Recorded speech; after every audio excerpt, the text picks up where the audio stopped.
I never imagined a single phone call could shatter my entire life. But the moment I heard the words, "Your insurance claim has been denied," my knees almost gave out. I was standing in the middle of the hospital hallway, hands trembling, listening to the chaos around me, nurses rushing, machines beeping, the sharp smell of disinfectant burning my nose. But all I could hear was that cold, emotionless voice on the other end telling me I was on my own. $1 million. That was the estimated cost of the accident. And now they were telling me they wouldn't pay a single cent. I remember staring through the glass panel at my mangled car in my mind again, flipping over and over on that icy road. I remember the sound of metal tearing, the explosion of airbags, the moment everything went black. I survived by a miracle, but the bills were going to bury me alive. And somehow the insurance company, the very company I'd been faithfully paying for 7 years, had the nerve to tell me the accident was my fault. Even though the police report said otherwise, even though the dashcam footage proved everything, even though I almost died, what they didn't know was that I wasn't going to let them destroy my life, because deep down I already suspected something was wrong, something bigger than a simple denial, something corrupt, something intentional, and soon, very soon, I was going to find out the truth. But that truth came with a price I never expected. Before I start the full story, make sure you like, comment, and subscribe. And tell me in the comments, what would you do if an insurance company refused to cover $1 million accident that wasn't even your fault? The night of the accident still haunts me like a replay I can't turn off. I was driving home from a late shift, exhausted, just wanting a hot shower and silence. The snow had started falling earlier than predicted, but the roads looked manageable. I remember adjusting the heater, humming along to the radio, thinking about nothing in particular. Then out of nowhere, a massive truck swerved into my lane. No signals, no warning, just blinding headlights cutting through the storm straight toward me. I jerked the steering wheel to the right, the tires lost grip, and my car began spinning uncontrollably. I screamed not because I was afraid of dying, but because I knew I couldn't stop it. The world flipped sideways, then upside down, then sideways again.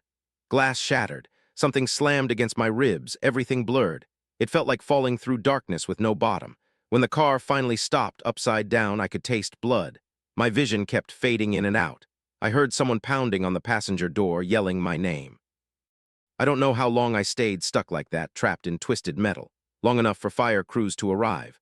Long enough to think I wasn't going to survive. But I did. Somehow I did. The doctors told me later I had 3 fractured ribs, a concussion, and internal bruising. They said I got lucky. I didn't feel lucky. I felt like I had been smashed together with every nightmare I ever had. Still, I thought the worst was behind me. I had insurance, full coverage. Truck driver fled the scene, but the cameras caught everything. I assumed the company would take care of the bills while the investigation continued. I was wrong. 2 weeks later, I received an email stating my claim was under review for potential fraud. Fraud. As if I staged an accident, broke my own ribs, and destroyed my only car just for fun. I immediately called them, furious, demanding answers. They transferred me from department to department, each representative colder than the last. The final agent, a man named Mr. Holstein, spoke to me like someone reading from a script printed on ice. "There are concerning inconsistencies in your report," he said. "What inconsistencies?" I snapped. "Your speed at the time of impact. What about it? Our data indicates you were exceeding the limit." "No," I said firmly, "the police report says the opposite." "We go by our own findings," he replied. "What findings?" He paused too long, then said, "Internal assessment." Something felt off, as if they were hiding something or protecting someone. I told him I had dashcam footage. He brushed it off, told me to submit it for evaluation, but I could hear it in his tone, he didn't care. I submitted everything, dashcam video, police statements, medical reports, even witness testimonies from people who saw the truck flee. Days passed, then weeks. No update. Every time I called, they said the review was ongoing. Then that morning in the hospital hallway, I finally got the answer, denied. "No further appeal will be accepted," the voice said. "Excuse me," I almost shouted. "This accident wasn't my fault. Your own policy guarantees. Your case has been officially closed. You haven't even reviewed my footage. The decision stands." "How can you do this? I have proof." "The decision stands." Then he hung up. I stood frozen in place, clutching my phone so tightly my fingers ached. I wasn't just angry, I was terrified. $1 million bill over my head with no support. I looked over again at the room where my friend Emma was sitting with me earlier, crying when she saw the estimate breakdown. Surgery, imaging, ICU monitoring, car retrieval specialists. It was impossible.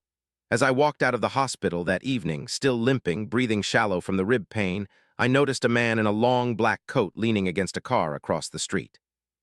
He was staring at me not like a passerby, but like someone studying me. watching me. I slowed my steps. His eyes followed. I didn't know him, but he seemed to know me. And then he did something that turned my blood cold. He lifted his phone and took a picture of me. I froze, stunned. He didn't look away, didn't try to hide it. He just lowered his phone, got into a dark SUV, and drove off without a word. I stood there shaking, unsure if it was paranoia or something more. But later that night, when I checked my email again, something new appeared, an unread message from an unknown sender with a single line. "Stop fighting the claim, you don't know what you're up against." And attached was a picture of me taken earlier that day. At the hospital, exactly where the man was standing. My heart dropped so hard I could feel it echo in my ribs. Who was he? How did he get my email? And why did he want me to stop? I opened the image again, zooming in on the background, and what I saw behind him made my entire body go numb. It was a logo. The same logo as my insurance company. I didn't sleep that night. Every time I closed my eyes, I saw that man's face, cold and expressionless, staring at me as he snapped that picture like I was some sort of target. I kept replaying the moment over and over, wondering if I was imagining things. Maybe he wasn't connected to the insurance company. Maybe the picture was a coincidence. Maybe the email was a prank. But deep down, I knew it was. That logo in the background, that wasn't a coincidence. It was the exact emblem printed on my insurance documents, the same one stamped at the top of every letter they'd ever sent me. And why would a stranger warn me to stop fighting the claim? I tried to calm myself, but my ribs ached with every breath. I lay there in the dark, staring at my ceiling, drowning in fear and anger. They didn't just deny my claim, they were threatening me. And the more I thought about it, the more certain I became someone was covering something up, something massive, something dangerous. Around 2 a.m., I messaged Emma. "You awake?" She replied instantly. "Yes, are you okay?" "No," I wrote. "Something weird happened. I need to talk." She showed up at my apartment 15 minutes later, hair tied back, jacket over pajamas. She sat across from me on the couch, listening as I told her everything, the man, the photo, the email. She didn't interrupt once. When I finished, she looked pale. "Do you still have the email?" she asked. I opened it on my phone and handed it to her. She zoomed in on the image, her eyebrows tightening. "This isn't just weird," she whispered. "This is threatening." "I know." "No, I mean this is calculated. He knew exactly where you were, exactly where to stand, exactly what angle to take." "What are you saying? This wasn't random. He's involved. And if he's connected to your insurance company," she trailed off, swallowing hard. I leaned back, rubbing my forehead. "Why would they do this? To scare you into giving up. But why would they care so much about one claim? Because maybe it's not just one claim." Her words hit me like ice. We sat there in silence for a while, the room quiet except for the ticking of my wall clock. Finally, Emma said what I had been afraid to admit. "You need a lawyer." "I can't afford one," I said, voice cracking. "They just dumped $1 million bill on me. I have nothing." But she shook her head. "There are lawyers who take cases like this without upfront payment, contingency basis. They get paid only if you win." A flicker of hope sparked inside me for the first time in days. "Do you know anyone?" I asked. She hesitated, then nodded. "Maybe. My cousin works at a legal firm. Can reach out." I agreed immediately. Anything was better than sitting helplessly while they crushed me. But the next morning, everything spiraled even further. I woke up to banging on my door, loud, aggressive. I stumbled over, still half asleep and sore. When I opened it, 2 men in dark suits stood there, flashing badges so quickly I barely saw them. "Miss Hale?" the taller one asked. "Yes," I said cautiously. "We're here regarding your insurance claim." My stomach twisted. "At my apartment." "It's urgent we speak with you." Something felt wrong, very wrong. Real investigators don't show up unannounced at 7 a.m. and refuse to show proper identification. "Can I see your badges again?" I asked. They exchanged a glance, a fast, irritated one. "We already showed you," the shorter man snapped. "Yes, for half a second," I replied, keeping my voice steady. "I'd like to see them properly." They didn't. Instead, the tall one stepped closer, invading my space. "It would be best if you cooperate, Miss Hale. Otherwise, we'll have to note your refusal." Refusal of what? They hadn't even explained why they were here. My heart hammered against my ribs, but I forced myself to stand firm. "I'm not discussing anything without legal representation," I said. The tall man's jaw clenched. The shorter one muttered something under his breath. Then, without another word, they turned and walked away, fast, irritated steps echoing down the hall. I shut the door and locked every bolt, my hands shaking uncontrollably. I wasn't paranoid. I wasn't imagining things. Someone was trying to intimidate me hard. I immediately called Emma. "2 men just came to my apartment pretending to be investigators," I told her breathlessly. "They wouldn't show badges. They got angry when I asked questions." "Oh my God," she whispered. "What did you do?" "I told them I wanted a lawyer." "Good, good. Stay inside. Don't open the door for anyone." "I'm calling my cousin." She hung up, and for the next hour, I just sat there on the floor with my back against the door, listening for footsteps. Nothing, just my own breathing and the occasional creak of the building settling. Finally, Emma texted me. My cousin says this is serious. He wants to meet you today. Can you come to the office at 3? I didn't hesitate. Yes. The law firm was downtown, 20 floors up, glass everywhere, the kind of place that instantly felt safe and intimidating at the same time. Emma's cousin, attorney Marcus Lane, greeted me with a firm handshake. I've reviewed the short summary Emma sent, he said. This isn't a normal denial case. No kidding, I muttered. He leaned forward, fingers steepled. Before we dig deeper, I need to ask, did the insurance company ever give you a written reason for the denial? Yes, I said, pulling the letter from my bag. They said I was speeding, which isn't true. He read it, his expression darkening. This is generic, vague, no specifics. That's suspicious. What does that mean? I asked. It means they might be hiding something. Insurance fraud can happen both ways, and sometimes the fraud is from the inside. He asked for everything, dashcam copy, medical reports, witness statements, email screenshots, even the threatening picture. When he saw the picture, he tensed visibly. This man, he said slowly, he's not just some random employee. You know him? I asked anxiously. I've seen him before, Marcus said. He's not part of the claims department. He's higher up, much higher, which makes this situation much more serious. My throat tightened. What does he do? Marcus hesitated, and that hesitation terrified me. He works in internal risk operations, he finally said. That division doesn't deal with claims. They deal with scandals. I felt myself go cold. Why would someone from that department be watching me? Marcus looked me straight in the eyes. Because your accident might be tied to something they absolutely cannot let become public. What does that mean? I asked, voice barely a whisper. Marcus exhaled slowly, gathering his thoughts. Then he said the words that made my skin crawl. Your accident may not have been an accident at all. Before I could respond, his office door burst open without a knock. A woman from the front desk rushed in, panicked. Marcus, she said, you need to see this. There are 2 men downstairs demanding access to your client. They say it's urgent. Marcus stood immediately, face darkening. What do they look like? He asked. Black suits, no appointment, and they're refusing to leave. My stomach dropped. It was them, the same men from my apartment, and they were here for me. The receptionist's voice shook as she finished speaking, and before Marcus could even respond, I felt my entire body turn cold. They found me. They followed me here. I looked toward Marcus, hoping for some reassurance, but even he seemed startled. He walked to the glass wall of his office and peered down the hallway, making sure no one was coming. Then he shut the door quietly and turned to me. Okay, he said calmly but firmly, don't panic. Too late for that. My heart was thundering so hard it felt like it might crack my already bruised ribs. Are they allowed to come here? I whispered. No, Marcus replied. Absolutely not. This is private property and they have no legal authority to demand access to you. I swallowed. Then why are they here? To intimidate you, he said without hesitation. To see if they can force you to stop pursuing this claim or whatever else they're trying to hide. Emma touched my arm gently. We'll stay with you. They can't just take you. Marcus nodded, but we must act quickly. He walked toward his computer and clicked something on his screen. I'm sending security instructions now. We'll have the guards escort them out. Before he could finish typing, there was a heavy knock on the office door, loud, impatient, sharp enough to make me flinch. 3 knocks, then silence. Marcus froze mid-keystroke. Emma grabbed my hand. Don't answer, she whispered. Another knock, harder this time. Marcus stepped forward. Stay behind me. The doorknob jiggled subtly but deliberately, like someone was testing whether it was locked. I backed up until my shoulder hit the wall, breathing shallow, every muscle tense. Then after a tense 5 seconds, footsteps retreated down the hall. Marcus exhaled slowly. They're trying to rattle us. They're doing a great job, I muttered. He motioned for both of us to sit, but neither of us moved. Listen carefully, Marcus said quietly. This is no longer just about an insurance denial. This is now a harassment and intimidation case, and that means we need to gather proof. I nodded shakily. What do we do? First, stay put. Second, he leaned closer. We need to talk about your accident again in detail. I felt myself stiffen. What about it? You said the truck came out of nowhere, he began. Wrong lane, no signals, sudden swerve. Yes, I replied. It felt like he was trying to avoid something or hit something. Marcus exchanged a look with Emma. Did the police ever find the truck driver?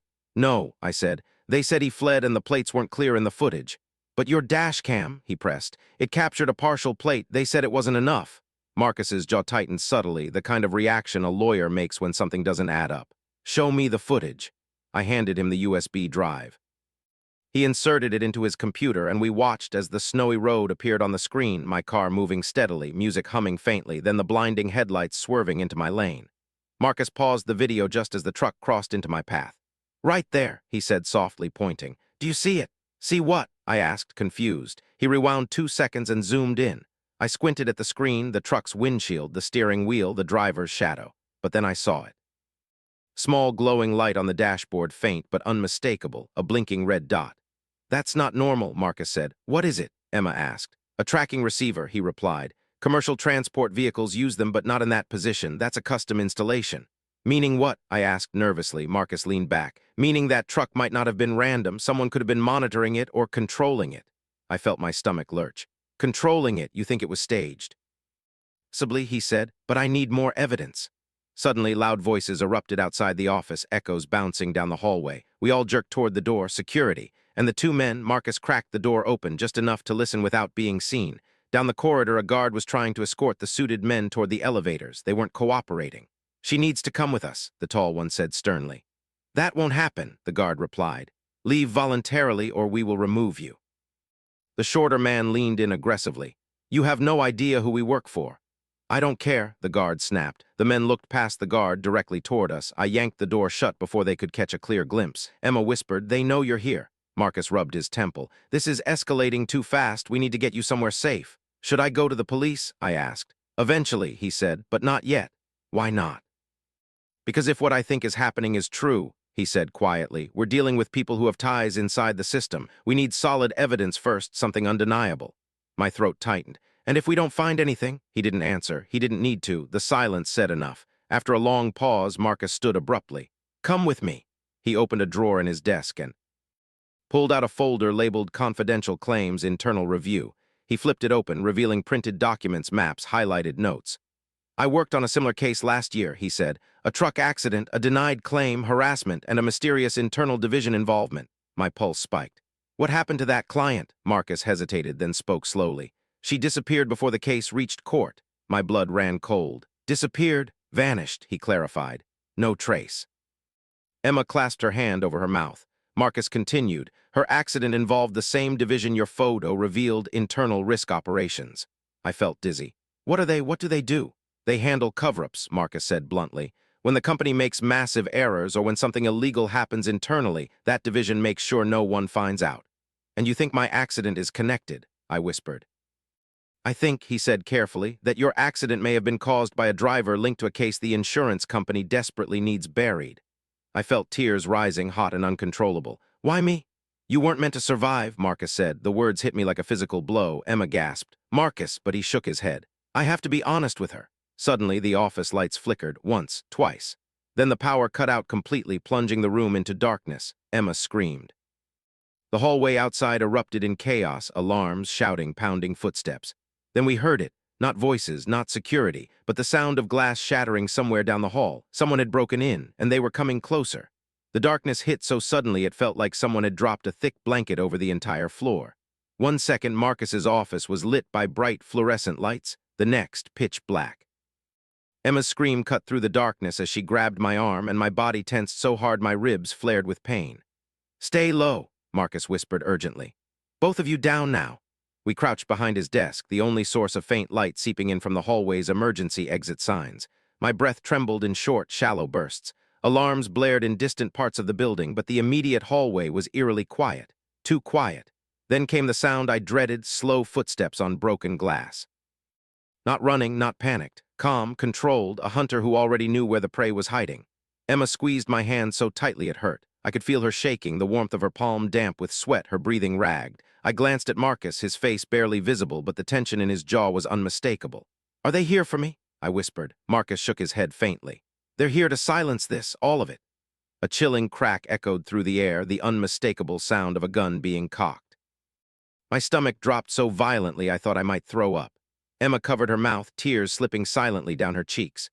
Do they know we're in here? She whispered. Before Marcus could answer, the footsteps paused right outside the office door. A slow knock, deliberate, confident, vibrated against the wood. 3 taps. The same rhythm they used at my apartment. My body froze. They knew. They absolutely knew. Marcus mouthed silently, don't move. The door handle twisted, rattling once, twice. Then quietly rested.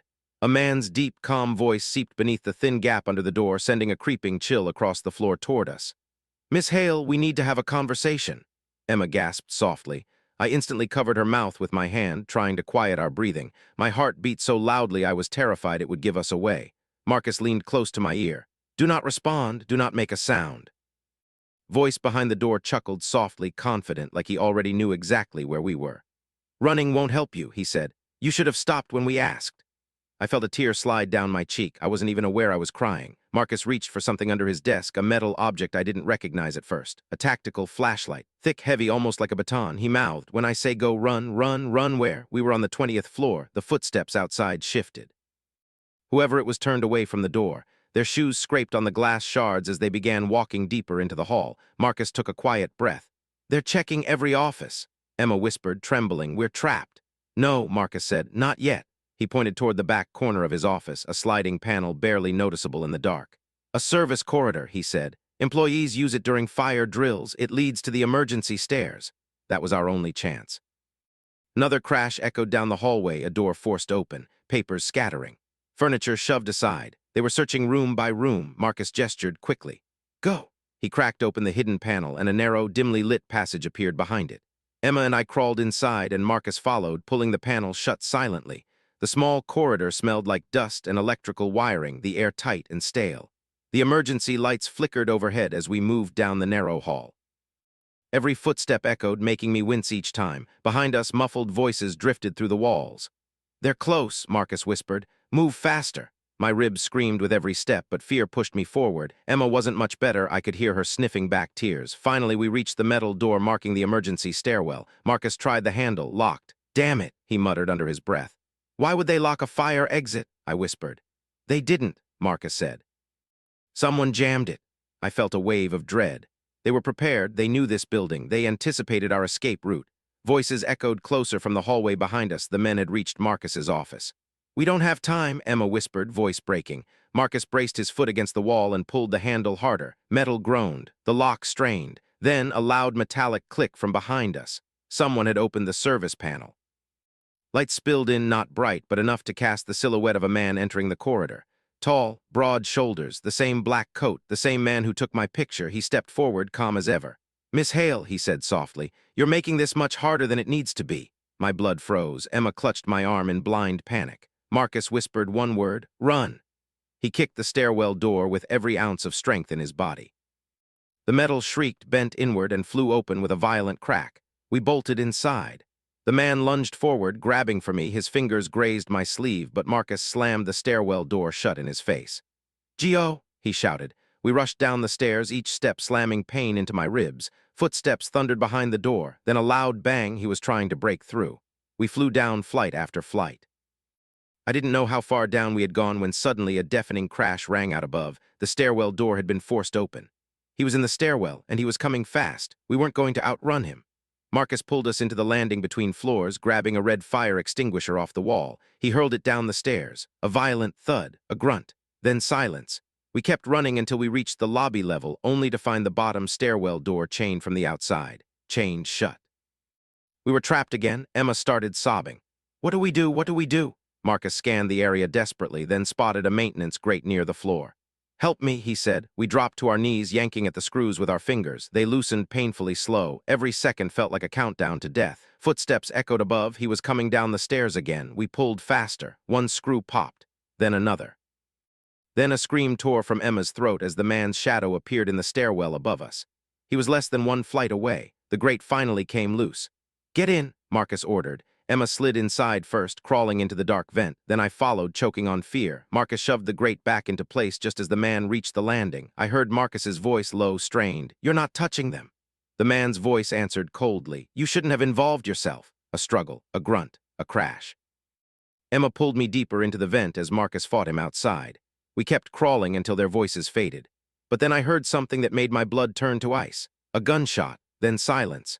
Emma jolted forward at the sound of the gunshot, her entire body seizing. I froze in place, my palms pressed against the cold metal of the ventilation shaft. The echo of that single shot rattled through the vent like thunder, merging with the trembling of my breath. "Was that?" Emma whispered, her voice barely audible. "I don't know," I choked out. "Just keep moving."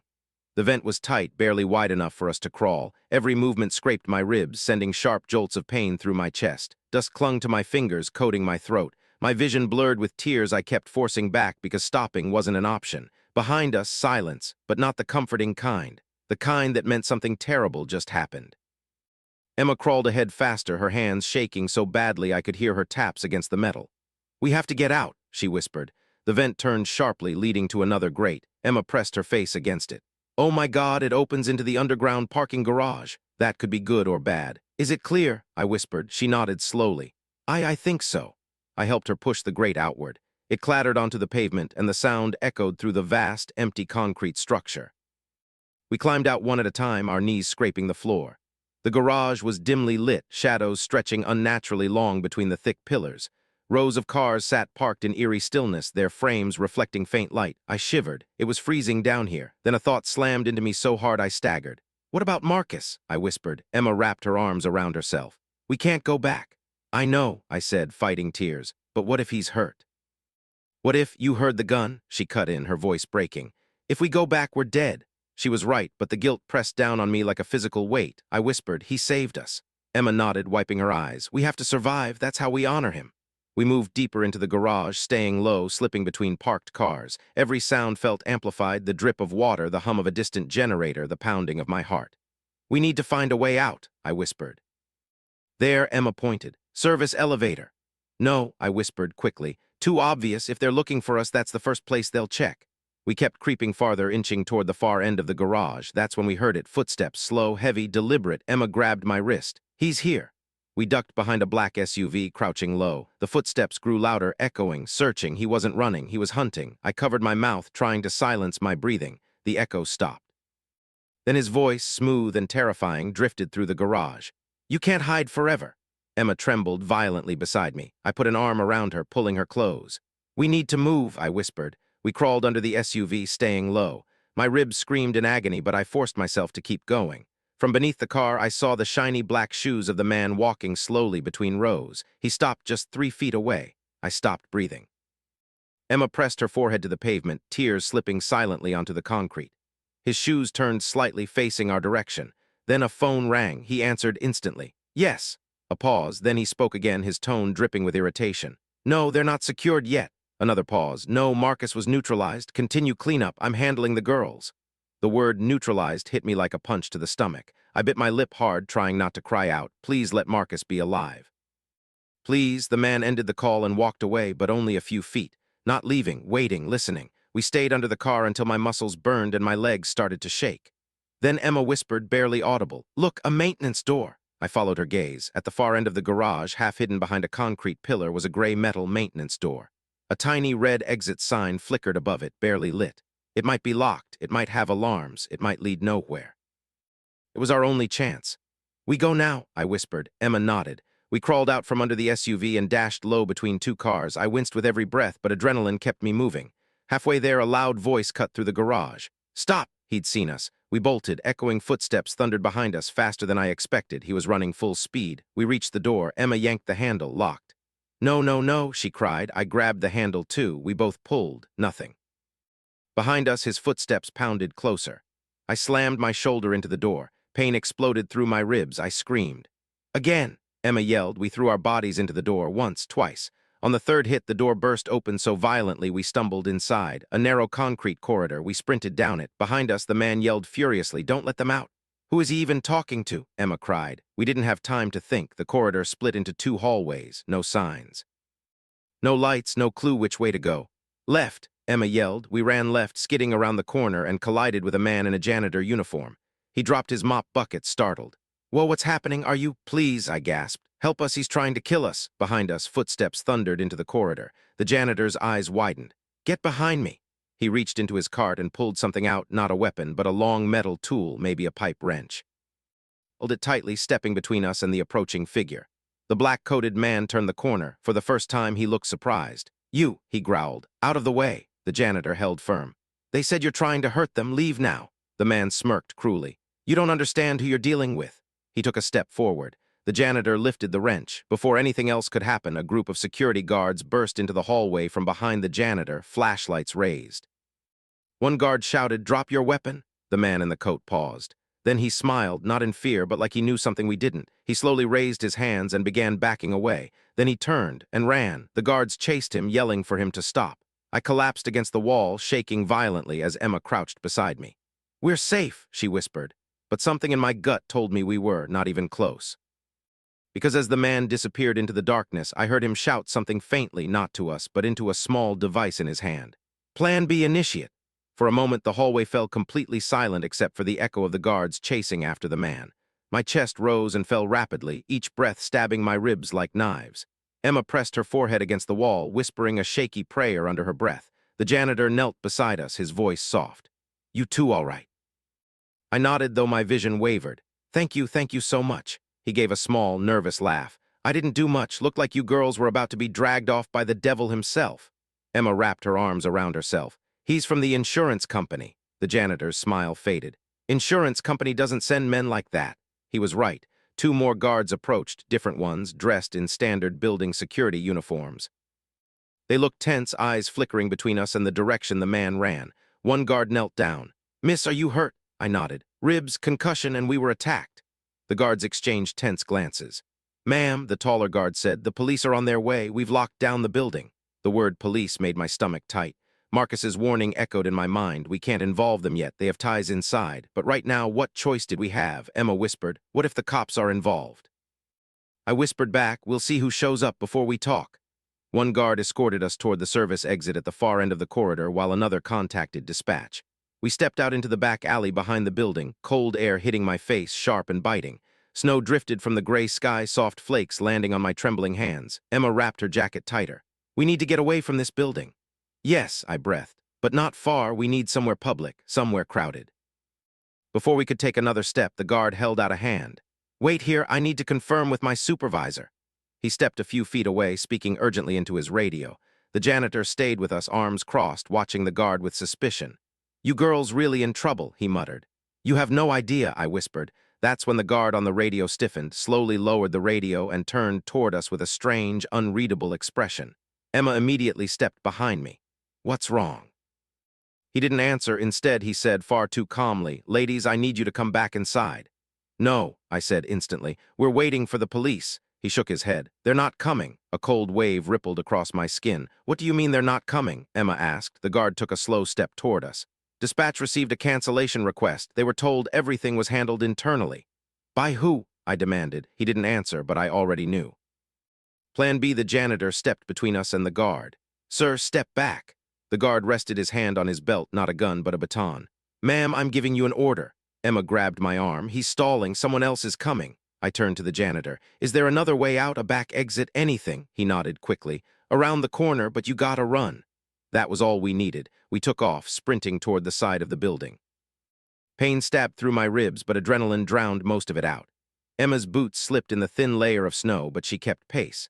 Behind us, the guard shouted, Stop, stop right now. We didn't look back. We rounded the corner into a narrow alley where dumpsters lined the wall. At the far end was a metal gate unlocked. We pushed through it and collided directly with flashing blue and red lights. A police car screeched to a stop, 2 officers stepping out aggressively. Hands where we can see them. One yelled. Emma's face went pale.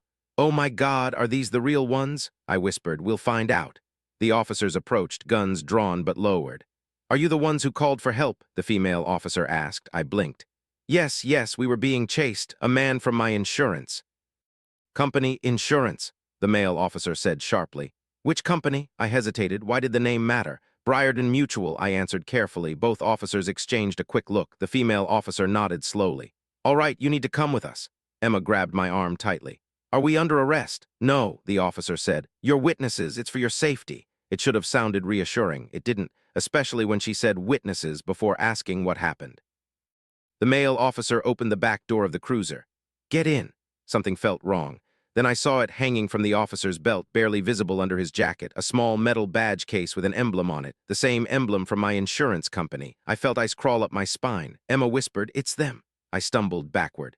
No, we're not going with you. The female officer stepped forward quickly. Miss, calm down. No, I yelled. Show me your full badge now. The male officer's jaw tightened. We don't have time for this. He reached for me. The janitor, who had followed us out, yelled, Hey, and swung his metal wrench straight at the officer's arm. The officer cried out in pain, dropping his grip.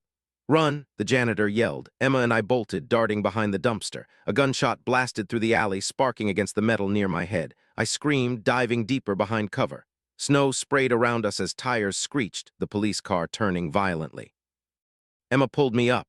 Move.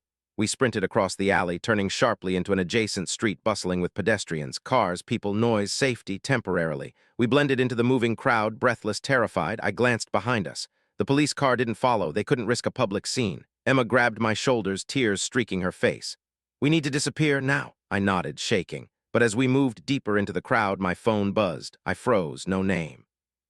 Just an unknown number, a new message, one line. "Stop running. You can't escape a system built to erase you." I dropped the phone, trembling. Emma whispered, "They're everywhere." I didn't respond, because at that moment, across the street, stepping out of a black SUV, I saw him, the man in the coat, smiling, watching me, and then he lifted a walkie-talkie to his mouth. "Initiate lockdown, capture both." The moment he spoke into the walkie-talkie, the entire street seemed to shift. A subtle change in atmosphere, like the air tightened. People walking past us didn't notice anything, but I saw it clearly. Two men in dark jackets on the right side of the street suddenly stop and look our way. Another man near the bus stop turned, hand lifting to his ear. They were coordinating, surrounding us. Emma grabbed my wrist so hard her nails dug into my skin. "Subhan, they're boxing us in." I felt like the entire world shrank around me. Noise blurred. Snowflakes melted on my burning cheeks. The thudding of my heart drowned out everything else. The man in the coat didn't move toward us. He didn't need to. He simply gave a small nod to the men around him, a silent command. Emma whispered, "We can't outrun all of them." "No," I breathed, "but we can outsmart them." We ducked into the nearest place we could, a crowded coffee shop. The smell of roasted beans hit me like a wave. People laughed, sipped drinks, typed on laptops. Completely unaware of the nightmare we had stepped into. Emma and I kept our heads down and moved to the very back, slipping behind a group of college students. My chest tightened. My ribs felt like they were being crushed by invisible hands, but I forced myself to stay upright. Emma whispered, "Do we call someone, your family, anyone?" "No," I said immediately. "If they go after them," I couldn't finish the sentence. We crouched behind the counter, blending near the pickup area. I pulled my hood over my head. Emma did the same. For a brief moment, I thought we were safe. Then the door chimed. The man in the coat walked in. My stomach dropped. He scanned the room, calm, slow, methodical, not looking for a fight, looking for us. I lowered my head, pretending to be tying my shoe. My breathing grew shallow. Emma pulled out her phone. "Should I call 911? "No," I whispered. "If he has cops, they'll just reroute the call." "Then what do we do?" she whispered, voice shaking. I didn't know. For the first time since the accident, I felt truly helpless. The man moved deeper into the shop. Behind him, another guy entered, then another. Casual customers suddenly became hunters with hidden agendas. Emma whispered, "He's coming closer." I peeked slightly over the counter. He was only 6 feet away. Then something happened that bought us the smallest window, enough to change everything. Two teenagers bumped into him, spilling a drink onto his coat. "Oh, sorry, dude." One kid laughed. The man's jaw clenched. He stepped back, wiping his sleeve, irritated. That was our opening. "Kitchen," I whispered. "Go." We scrambled toward the back kitchen door just as a barista emerged with a tray. "Employees only," she started. Emma grabbed her shoulders. "We're in danger, please." Before the barista could respond, a loud voice echoed through the shop. "Hey!" The man saw us. We launched through the kitchen door, sprinting past confused staff. A cook nearly dropped a pot of soup as we shoved past him. The smell of onions and steam filled the air. At the back was another exit door, the delivery entrance. But the moment we reached it and shoved it open, a man stood on the other side. One of them, he lunged. Emma screamed. I grabbed the nearest object, a metal baking tray, and slammed it into his face. It clattered to the ground, the man stumbling backward. "Run!" I shouted. We bolted out the door into a narrow alley behind the shop. Snow hit our faces in cold blasts. The wind howled between the buildings. The alley split into two directions, left or right. "Right!" Emma yelled. We sprinted. My ribs burned. My breathing grew uneven. Then I heard boots behind us. They were coming. We reached the end of the alley only to find a tall chain-link fence blocking the exit. Emma looked at me with panic. "No, no, no. They're behind us," I cried. We turned. 3 men entered the alley. One of them smiled. "It's over," he said. But before they could reach us, the air suddenly filled with loud engine noise, the screech of tires. A beat-up van came flying down the adjacent alley and skidded to a stop beside us. The sliding door burst open. A woman leaned out, yelling, "Get in if you don't want to die." Emma didn't hesitate. She grabbed my hand and pulled. We jumped into the van. The woman slammed the door shut and floored the gas. The van jerked violently, peeling away from the men who lunged toward it but missed.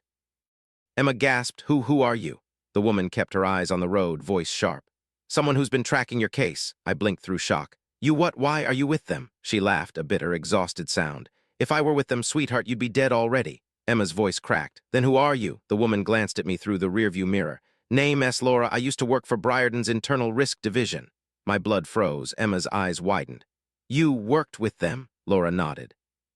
I know what they're capable of, I know the man hunting you, and I know why they want you silenced. I leaned forward. Tell us, please, what is happening? Why are they doing this? Laura turned a sharp corner, nearly tipping the van, her jaw tightened. Because your accident wasn't an accident, she said. My heart stopped. We know that already, Emma snapped. Tell us why. Laura took a breath. Because you weren't the target. The world blurred. I whispered. What do you mean? Laura looked me dead in the eyes through the mirror. The truck wasn't supposed to hit you. It was supposed to hit someone else, and you surviving created a mess they cannot afford. Emma paled. Who was the real target? Laura shook her head. Someone you've never met. I whispered. Then why come after me? Because, Laura said, eyes hardened, you have footage that proves the driver was being guided. If that video gets out, it will expose a larger operation. The van suddenly jerked. Emma screamed. What was that? Laura cursed under her breath. They're tracking us. I leaned toward the window. Behind us, turning onto the same street, a black SUV coming fast. Laura slammed the accelerator. Hold on, she yelled. The SUV sped up, gaining quickly. Emma clutched my arm. Oh, God, they won't stop, Laura said. Not until you both disappear. I whispered in terror. What do we do? Laura's eyes narrowed. We lose them or we die. The SUV rammed the back of the van. We lurched forward as the world exploded into chaos. The impact slammed us forward so violently that my vision flashed white. Emma screamed, grabbing the seat in front of her. Laura fought the wheel, her jaw clenched, knuckles pale against the leather. They're trying to flip us, she yelled. The black SUV rammed us again, harder this time. The van skidded sideways, tires screeching against the pavement as snow sprayed in blinding arcs around us. I clung to the seat, ribs screaming in agony. We're gonna crash. Not if I can help it, Laura shouted. She jerked the wheel sharply and cut into a narrow side street between two buildings. The van barely fit, scraping the brick wall with a horrible grinding sound. The SUV tried to follow, but it was too wide. It smashed into the brick wall, halting with a brutal thud. They'll back out, Laura said. We've got 30 seconds at most. Emma panted, her voice trembling. Where are we even going? Laura swerved off the street and onto a snow-covered service path, plowing through powdery drifts. The van bounced violently as we hit a patch of uneven ground. We're heading somewhere they can't follow so easily, Laura said. Where? I whispered. Somewhere they don't have cameras. We burst out onto a frozen industrial yard behind a row of old factories. Laura swerved around rusted shipping containers and abandoned machinery. The van rattled horribly, but somehow held together. Behind us, the SUV reappeared from the main road, headlights cutting through the swirling snow. Emma screamed, they found us again. Of course they did, Laura muttered. They're using the van's signature, hold tight. She turned sharply into what looked like a dead-end corridor made of towering metal crates. Emma panicked. This is a dead end. Not exactly, Laura said. She hit a small button near the dashboard. The van's headlights flickered. 3, 2, 1. The headlights shut off completely. What are you doing? I cried. Laura grinned darkly. Making us disappear. The van suddenly went completely dark. No headlights, no dashboard lights, nothing. We sat in pitch black as the SUV screeched to a stop near the entrance of the corridor, its headlights sweeping the area. Emma clapped a hand over her mouth to silence her breathing. The SUV moved forward slowly, its engine rumbling like a predator sniffing for prey. The driver's door opened. A man stepped out, the man in the coat. Looked around, scanning the shadows, listening intently. I held my breath until my lungs burned. He walked deeper between the crates, footsteps crunching on the snow. He stopped right next to our van. If he reached out, he could have touched us. Emma squeezed my hand so tightly I almost cried out. He stood there for several seconds, motionless, listening. Then, slowly, he turned his head, staring directly at our windshield. It felt like he could see us, even in total darkness. I felt my heart stop. Then a voice from his radio crackled. Sector clear, no visual. He lifted the device. Negative, they're here, I can feel it. My chest tightened. He turned again, leaning closer, but then a distant siren wailed from the main street. Multiple sirens, police, real ones. He stiffened. Laura whispered, someone must have reported the crash. Good. The man in the coat growled under his breath, stepping back. We'll find them, he muttered. They can't hide forever. He returned to the SUV. The vehicle backed up quickly and sped off. We stayed frozen for a full minute. Then Laura finally exhaled. Okay, now we move. She restarted the van and slowly crept out of the crate corridor. Where are we going now? Emma asked. Laura tightened her grip on the wheel. Somewhere safe, somewhere off-grid. Why help us? I asked softly. You said you worked for them. Laura paused, swallowing something bitter. I left when I realized what they were doing. When I realized what they were willing to do to people who got in their way. Her voice cracked slightly. I couldn't be part of that. I whispered. What exactly are they trying to cover up? Laura's jaw set. Before you two, there was another survivor, someone else who wasn't supposed to walk away. Who? Emma asked. A whistleblower. He was gathering evidence against the company's involvement in staging collisions to force payouts, manipulate stock numbers, and hide internal fraud. I felt dizzy. He survived. For a few days, Laura said softly. Then he disappeared. Like Marcus's client, I whispered. Laura nodded. Exactly. Emma swallowed hard. So they kill people. They erase them, Laura said. Records, history, everything disappears. I trembled. Why didn't you leave sooner, she sighed. Because leaving meant signing my own death sentence, but I did anyway. Emma whispered. So helping us is your revenge? Laura smirked sadly. Something like that. She turned sharply into a long stretch of woods outside the industrial district. The trees were tall, heavy with snow, casting long shadows. This is where we split, Laura said suddenly. Split, I cried. No, you can't leave us. I have to, she said. If they capture me with you, I'm dead, and so are you. She stopped the van near a hiking trail. Take this, she said, handing me a small USB drive. It contains everything I saved before I escaped. Names, scandals, evidence. Enough to destroy the company. Emma gasped. This is huge. It's a kill switch, Laura said, but be careful if they know you have it. I finished her sentence. They won't stop, Laura nodded. Follow this trail. There's an old ranger cabin about a mile in. You can hide there until morning. What about you? Emma asked. Laura gave a sad smile. I'll lead them away. No, I cried. You'll die. I've been running for years, Laura said quietly. I'm tired, but I can still buy you time. Before we could protest, she opened the van door, stepped out, and started walking back toward the road. Emma whispered, she's sacrificing herself. Tears filled my eyes. Then Laura turned to us one last time.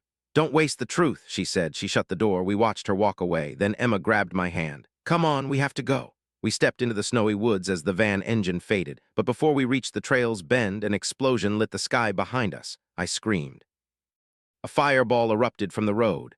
Laura's van, they found her. Emma dragged me forward. We have to run. We sprinted deeper into the woods as the burning flames lit up the trees. Behind us, voices, dozens of them. They were coming.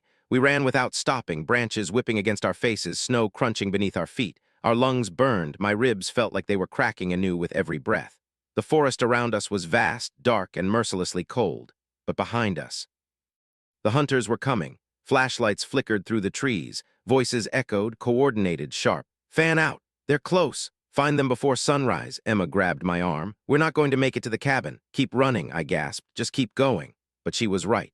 The trail felt endless, and every second brought the pursuers closer. We ducked behind a fallen tree trunk, panting hard. My hands trembled as I pulled the USB drive from my pocket. We can't let them get this, I whispered. Emma stared at it. This is why they're hunting us. No, I said. This is why we fight.